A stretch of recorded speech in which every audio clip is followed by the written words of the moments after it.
So in modern MMA, there's a lot of big time gyms now that are known. I'd call them superpower gyms. You've got your CKBs, your Kill Cliff MMAs, your American top teams. But I think there is a new force coming, and it's from the Middle East.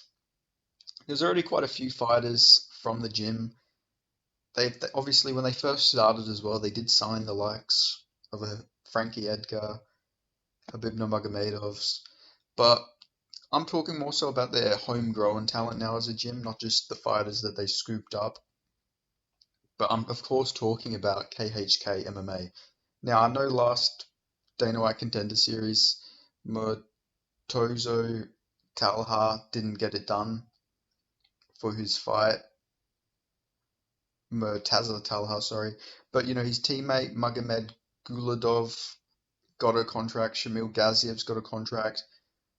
Muhammad Makayev is in the UFC. Ikram Aliskerov is in the UFC. These guys have two of them are fully affiliated, and the other ones just have like affiliations with the KHK. I I, I don't know if Muhammad Makayev fully trains out of KHK because I know he's got his own gym in the UK, so I'm not confused about that situation. But I think Ikram Aliskerov trains out of there now. But this gym is definitely like even knowing Talha didn't get the contract, he will be in the UFC eventually. He's moving back. He's moving down to middleweight, which is what he should have done in the first place. He shouldn't have been a light heavyweight. But cope aside, there's plenty of good guys coming out of that gym. But I'm gonna start with just like what was the idea behind this gym? Where did it come from? When did it start? So the KHK MMA was a team founded in 2015. Muhammad Shahid, the team's founder and CEO, conjured up the vision for this international team as he was a pioneer for mixed martial arts in the Gulf region. Shahid struggled to get fights on the international scene during his career and grew up in a country that was a barren wasteland for ambitious martial artists. Few knew more than what action movies presented, so Shahid had to figure out another way to become a full-fledged fighter. He watched the UFC with his friends and they began to debate which fighting style would win. I wanted to fight, but I didn't know how to get fights in the Gulf region. But eventually he started collecting fees and training his friends to get to travel to Thailand. It was the easiest place that he could get Muay Thai fights. And then when he got, started doing all these Muay Thai fights, he started to win and get money from getting all knockouts. He won all of his fights in Muay Thai by knockout. And then he came back to Bahrain and started training Muay Thai and in his hometown and collected more money to travel to India. He met an amateur MMA promoter in India who invited him to take part in one of his shows, in which he went on to knock out his opponent in 46 seconds. Swelling with confidence, Shahid entered a one night tournament in India where he won four consecutive fights by submission or KO. As his reputation began to grow, he returned to Bahrain to set up shop, and that was when he met with the driving force behind KHK, the Prince of Bahrain. So he started his gym. It was first called just Bahrain MMA. One of his students who was really good, was from Bahrain, and that was the real turning point. He won his fight in India, and that's when the Prince saw this and was really interested when he saw a local Bahrainian winning on the Desert Force. And he called us for a meeting and said, "Hey, I can support you guys with what you want to do. This is where I put this project of KHK MMA forward." So the Prince is a martial arts connoisseur in his own right, which surprised Shahid. From the onset of his knowledge of the UFC and MMA in general surpassed expectations, and he seemed passionate about the project that Shahid suggested. When we talk about Sheikh Khaled, he is an unbelievable person. When I met him and we spoke, I was amazed with how much he knew about MMA and how involved he was. He followed MMA as a sport and an organization. He had all the visions and concerns that I did. He asked me, why do fighters not have lifestyle like football/soccer players?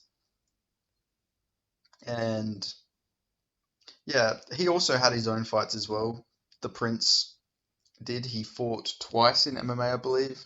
Not against the greatest level of competition, but the fact he was competing was great. But anyway, a few years later, they set up Brave Combat Federation, in 2016, which is where a lot of the talent from KHK would make their professional debuts. The KHK is the holding company of Brave Combat Federation, and it's where we see, like I said, this is where we see a lot of these guys make their debuts. But they also have a massive amateur circuit as well. The IMMAF. That's that was a KHK MMA venture. That's why you see a lot of these Bahrain fighters, like from KHK, go on to win and do great in the IMMAF. There is so much talent coming from that team, like just from the amateurs, that it's going to be insane. Like once these guys all start making their way to the UFC, there is going to be a lot of fighters representing the great nation of Bahrain. Like just now, Islam Makhachev, he reps KHK, but I don't really know if you can really count him as a KHK fighter. Like obviously, he's got some relationship with them, but he's really training at Eagle MMA and AKA. But I guess he's got a good friendship with them. And Eldarov, head coach, great coach, generally a really good coach for these guys. Eldarov is a great fighter in his own right as well. 14 and 1, sorry. You know who that one loss was to? The one loss was to this 5 and 0 guy at the time. Probably not heard of him. He's not really a well-known fighter by any means, but just this guy called Habib Nurmagomedov.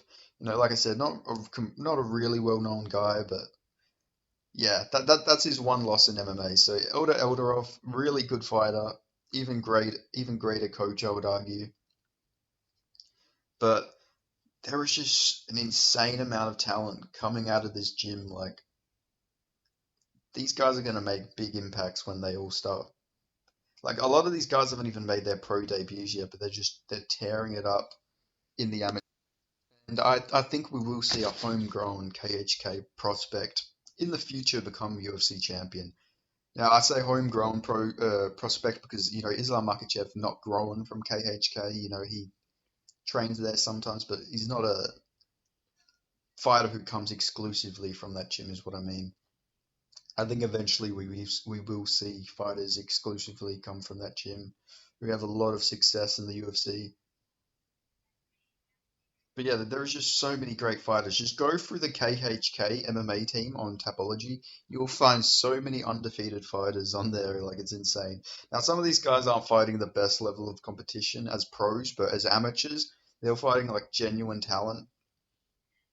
And yeah, like I say, a lot of these guys are gonna make a big run. And another unique thing about this gym is like most of these guys are Dagestani, like they all represent Bahrain, but only a few of these fighters are actually like Bahrainians, which is really interesting to see. But they're repping the group, they're repping the nation, I should say. But the training and everything these guys get is insane. Like not even exaggerating, these guys get the most insane training. They have the greatest facilities. Like they have everything to succeed as fighters. Like just an excellent team. Like I can't say enough good things about KHK. I've done so much. I've just watched so much stuff on the facilities. I've seen so much stuff that they've done, the fighters they've got. It's just like it's insane, and it's a true building ground for fighters, especially from the Middle Eastern in the Caucasus Mountain region.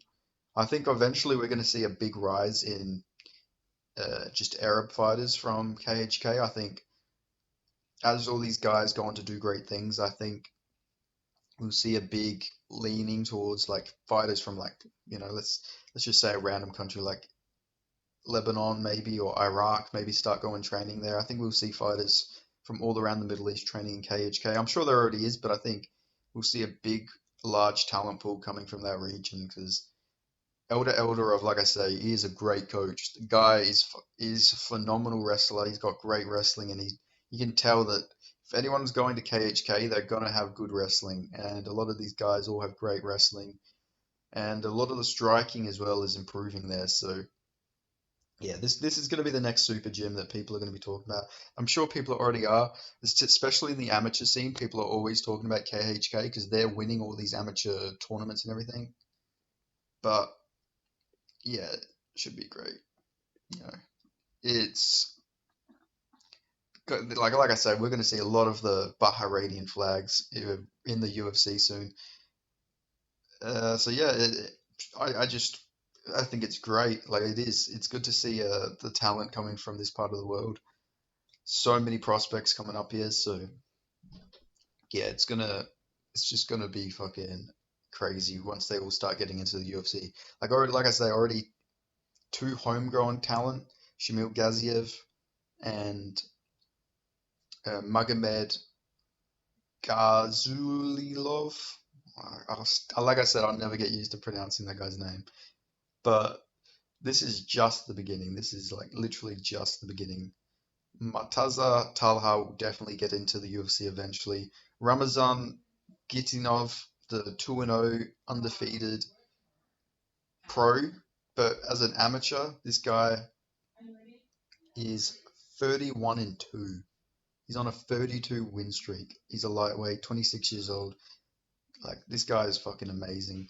Lost two of his, he was 1 and 2 at one point as an amateur, then ended up going 31 and 2. Crazy. Beat some legit guys as well on the amateur scene.